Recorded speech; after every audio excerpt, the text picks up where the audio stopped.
உலக மக்களை மீண்டும் இந்த இடத்துல வணங்கி சிறப்பான முறையில் எங்களுக்கு ஆதரவு கொடுத்துட்டீங்க. நன்றி கூறி பயிற்சிக்கு திணறி செல்கிற விவரம் உடலில் இருந்து ஞாபகம் வச்சுக்க. எப்போதுமே சட்டை எது வேணாலும் மாற்றிக்கலாம், பார்க்குறதுக்கு அழகாக சென்றடிச்சிக்கலாம். ஆனால் உடலில் இருக்கிறது நம்ம எப்படி செய்யுங்கிறது அது யோகாவில் தாங்க முடியும், வேறு வாய்ப்பே இல்லைங்க. ஆமாம், இது வரைக்கும் நான் 64 வயசு மாத்திரை எடுத்துக்கல. இதோட வேறு என்ன வேணும் உங்களுக்கு? ஆமாம், இதே பாருங்க, நான் ஒரு ஆசனம் செய்கிறேன் பார்த்துங்க.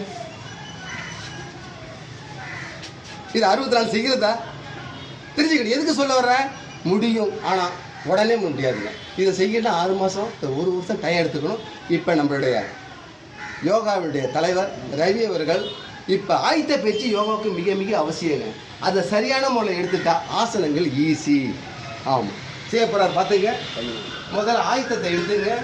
உடம்பை எந்த அளவுக்கு குழவுப்படுத்துறீங்களோ அந்த அளவுக்கு மிக மிக சிறந்த முறையில் பயிற்சி செல்லலாம். ஆமாம், மூச்சோட செய்யுங்க. மூச்சு மிக மிக அவசியம், அதில் எந்த மாற்றமும் இல்லை. சரியான முறை செஞ்சீங்கன்னா இப்போ வீடியோவுக்காக ஒரு 3 முறை செஞ்சீங்கன்னா போதும், அதிகம் வேண்டாம். நேரத்தை கேள்வி அதான் மிக மிக நேரம் வந்துங்க. நேரம் பாருங்கள், நேரம் பார்த்து மூச்சை நல்லா இழுத்து விட்டு காதோடு விட்டு இருக்கணும்.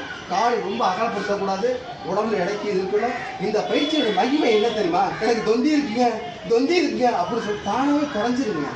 அதான் வாய்ப்பு, அதுதான் செய்ய போறீங்க. ஆனால் அதுக்காக இருக்காதுங்க. மெதுவாக மூச்சை இயல்பாக விட்டுக்கிட்டே திரும்புங்க. கையை வந்து காதுகிட்ட விட்டுருங்க. மெதுவாக போங்க, ஒட்டி இந்த கைக்குள்ள காலை வச்சு லேசாக அமுக்கி பின்னாடி உள்ள இந்த செவரை பாருங்க. இதுதான் உண்மை. இப்படி தொடர்ந்து செஞ்சீங்கன்னா வயிறில் உள்ள எக்ஸ்ட்ரா பேச்சு அதான் தானாக குறைய வாய்ப்பு இருக்குங்க. சாதாரண விஷயம், ஒன்றும் பெரிய விஷயமே இல்லை. அதான் உண்மை. உண்மை எப்போதும் உண்மையாகவே இருக்கும். ஆமாம், இதை மாதிரிக்க தொடர்ந்து நான் பயிற்சிக்காக கம்மியாக கொடுக்குறோம். ஒரு 5-6 முறை உங்களுடைய கெப்பாசிட்டிக்கு தகுந்த மாதிரி செய்வீர்கள் என்றால் வயிறு தானாக குறைய வாய்ப்பிற்கு. நன்றி சொல்லி விடைபெறுகிறேன். வணக்கம். சார், நீங்களும் அந்த இடத்துல சொல்லிவிடுங்க. இப்போ நம்ம 2 பேரும் இந்த இடத்துல அவ்வளோதான். பாருங்க, ஒரு கை ஓசை வருமா? அடிக்க சொல்கிறேன், அவ்வளோதான். எப்படி 2 இணைஞ்சா தாங்க யோசை. அதாங்க யோகாங்க. யோகானா இணைப்பு இருக்குங்க.